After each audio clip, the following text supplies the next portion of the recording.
નમસ્કાર મિત્રો, હું છું આપનો દોસ્ત દુદાભાઈ ચૌહાણ। મિત્રો, ખેડૂત જ્યારે ખેડૂત આઈડી બનાવવા જાતે સેલ્ફ રજિસ્ટ્રેશન પોતાના મોબાઈલથી કરે છે ત્યારે એમને એક ઓપ્શન જોવા મળે છે, જે ઓપ્શનનું નામ છે આઈડેન્ટિટી ફેલર ટાઈપ। તો મિત્રો, ઘણા બધા ખેડૂત મિત્રોનો પ્રશ્ન છે અને એમના મનમાં અસમંજસ છે કે જે આ આઈડેન્ટિટી ફેલર ટાઈપ છે એની અંદર અમારે શું સિલેક્ટ કરવું। તો મિત્રો, આ જે આઈડેન્ટિટી ફેલર ટાઈપ લખેલું છે એ ઓપ્શનની અંદર તમારે શું સિલેક્ટ કરવું એની અંદર 4 ઓપ્શનો આવે છે। અહીંયા આપણે એના પર ઓકે આપીએ તો તમે જોઈ શકો છો આપણને 4 ઓપ્શનો જોવા મળે છે। તો એની અંદર આપણે 4 ઓપ્શનોમાંથી શું સિલેક્ટ કરવું એના વિશે હું તમને મિત્રો આ વિડીયોમાં સંપૂર્ણ વિગતવાર માહિતી આપવાનો છું।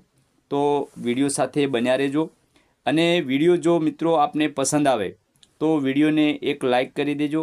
ચેનલમાં જો સૌપ્રથમ વાર આવ્યા હો તો ચેનલને પણ સબસ્ક્રાઈબ કરી દેજો અને જે બાજુમાં આપેલ બેલ આઇકન છે એને મિત્રો તમે ઓલ પર પ્રેસ કરી દેજો, જેથી કરીને હવે પછી હું કોઈ પણ ખેડૂત આઈડીને લગતો વિડીયો જો મારી યુટ્યુબ ચેનલ પર અપલોડ કરું તો એનું જે નોટિફિકેશન છે એ સૌથી પહેલાં આપને મળતું રહે અને સૌથી પહેલાં આપ મારો વિડીયો નિહાળી શકો। તો મિત્રો, અહીંયા આપણે જે ઓપ્શન છે આઈડેન્ટિટી ફેલર ટાઈપ એ ઓપ્શન તમારી સામે હું ઓપન કરીને બેઠો છું। જ્યારે પણ ખેડૂત મિત્રો ખેડૂત આઈડી બનાવવા બેસે છે ત્યારે એમને આ ઓપ્શન જોવા મળે છે। તો આ ઓપ્શનની અંદર શું સિલેક્ટ કરવું એના માટે તમારે એના પર ઓકે આપવાનું છે। તો મિત્રો, એના પર તમે ઓકે આપશો એટલે અહીંયા તમને જે છે એ 4 ઓપ્શનો જોવા મળશે। સૌપ્રથમ SO જોવા મળશે, પછી WO જોવા મળશે, પછી CO જોવા મળશે અને પછી DO જોવા મળશે। તો સૌપ્રથમ તો મિત્રો આ જે 4 ઓપ્શન છે એ 4 ઓપ્શનનો આપણે મતલબ શું થાય છે એ આપણે સૌપ્રથમ જાણી લઈએ। તો મિત્રો, સૌપ્રથમ ઓપ્શન છે SO। તો SOનો મતલબ થાય છે સન ઓફ। પછી WO, તો WOનો મતલબ થાય છે વુમન ઓફ। પછી COનો મતલબ થાય છે કેર ઓફ। પછી મિત્રો ઓપ્શન આવે છે DO, યાની કે ડોટર ઓફ।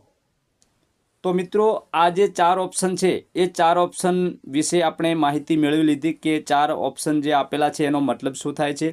હવે તમે જ્યારે ખેડૂત આઈડી બનાવવા બેસો તો આ 4 ઓપ્શનોમાંથી તમારે શું સિલેક્ટ કરવાનું છે એના વિશે આપણે માહિતી મેળવીએ।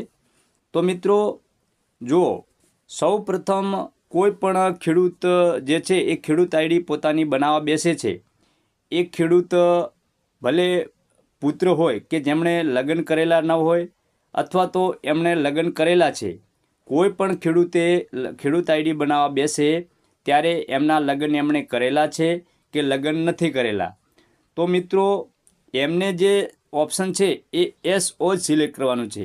જે ખેડૂતે લગ્ન કરેલા છે અથવા તો નથી કરેલા, ટૂંકમાં પુરુષ જ આ ખેડૂત આઈડી બનાવી રહ્યા છે અને એમના લગ્ન થયેલા છે કે નથી થયેલા, તો એમણે જે આ SO નામનું ઓપ્શન છે એ જ સિલેક્ટ કરવાનું છે।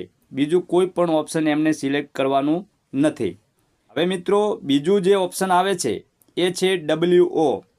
તો મિત્રો આ WO ઓપ્શન જે છે એ એમને સિલેક્ટ કરવાનું છે કે જે સ્ત્રી હોય એ સ્ત્રીએ લગ્ન કરેલા હોય, તો લગ્ન કરેલ સ્ત્રી જો આ ખેડૂત આઈડી બનાવવા બેઠેલા હોય તો એમને WO સિલેક્ટ કરવાનું છે। પછી મિત્રો ઓપ્શન આવે છે CO।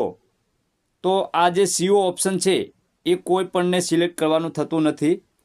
COનો મતલબ દેખભાળ આવે છે, તો આ જે ઓપ્શન છે એને આપણે સિલેક્ટ કરવાનું થતું જ નથી। ફક્ત 3 ઓપ્શન જ આપણે સિલેક્ટ કરવાના છે લાગુ પડતા। પછી મિત્રો CO પછી નીચે ઓપ્શન આવે છે DO, એટલે કે ડોટર ઓફ। તો મિત્રો જે આ DO ઓપ્શન એમને સિલેક્ટ કરવાનું છે કે જે દીકરી પોતાના પિતાની પાસે રહે છે અને એમણે લગ્ન નથી કરેલા, તો જે દીકરીએ લગ્ન કરેલા નથી, પોતાના પિતાની સાથે રહે છે, એમને જ મિત્રો આ ઓપ્શન સિલેક્ટ કરવાનું છે DO, યાની ડોટર ઓફ। તો મિત્રો આપ સમજી ગયા છો કે જે ખેડૂત આઈડી બનાવવા બેઠા છે, એમના લગ્ન થયેલા છે અથવા તો નથી થયેલા, ટૂંકમાં પુરુષ જ આ ખેડૂત આઈડી બનાવવા બેઠા છે, તો એમને એસો સિલેક્ટ કરવાનું છે. અને જો કોઈ પરણેલ સ્ત્રી ખેડૂત આઈડી બનાવવા બેઠા છે તો એમને WO સિલેક્ટ કરવાનું છે. અને જે કોઈ દીકરી કે જેમણે લગ્ન કરેલા નથી અને એમના પિતાની સાથે એ રહે છે અને એ ખેડૂત આઈડી બનાવવા બેઠા છે તો એમને DO સિલેક્ટ કરવાનું છે. તો મિત્રો, આશા રાખું છું કે તમને જે મેં માહિતી આપી એનાથી આપ સારી રીતે વાકેફ થઈ ગયા હશો. હવે જ્યારે ખેડૂત આઈડી તમે બનાવવા બેસો ત્યારે તમારે જે આ મેં તમને ઓપ્શન આપ્યા એ ઓપ્શનો જેમ તમને લાગુ પડતા હોય એ ઓપ્શનો મિત્રો તમે સિલેક્ટ કરી શકો છો. તો મિત્રો, આશા રાખું છું કે જે મેં માહિતી આપી એ માહિતી આપને બહુ પસંદ આવી હશે. અને જો આ માહિતી આપને બહુ પસંદ આવી હોય તો વિડીયોને એક લાઈક કરી દેજો મિત્રો, કારણ કે વિડીયો બહુ મહેનત કરીને હું બનાવું છું એટલે મિત્રો સમય પણ લાગતો હોય છે. તો વિડીયો પસંદ આવ્યો હોય તો વિડીયોને લાઈક કરી દેજો. ચેનલમાં જો સૌ પ્રથમવાર આવ્યા હો તો ચેનલને પણ સબસ્ક્રાઈબ કરી દેજો. અને જે બાજુમાં આપેલ બેલ આઇકન છે એને મિત્રો તમે ઓલ પર પ્રેસ કરી દેજો, જેથી કરીને હવે પછી હું કોઈ પણ ખેડૂત આઈડીને લગતો વિડીયો જો મારી યુટ્યુબ ચેનલ પર અપલોડ કરું તો એનું જે નોટિફિકેશન છે એ આપને સૌથી પહેલાં મળતું રહે અને આપ સૌથી પહેલાં મારો વિડીયો નિહાળી શકો. તો મિત્રો, ફરીથી મળીશું આપણે કોઈ નવા વિષય સાથે. તો ત્યાં સુધી આપના દોસ્ત દુદાભાઈ ચૌહાણને રજા આપશો. નમસ્કાર.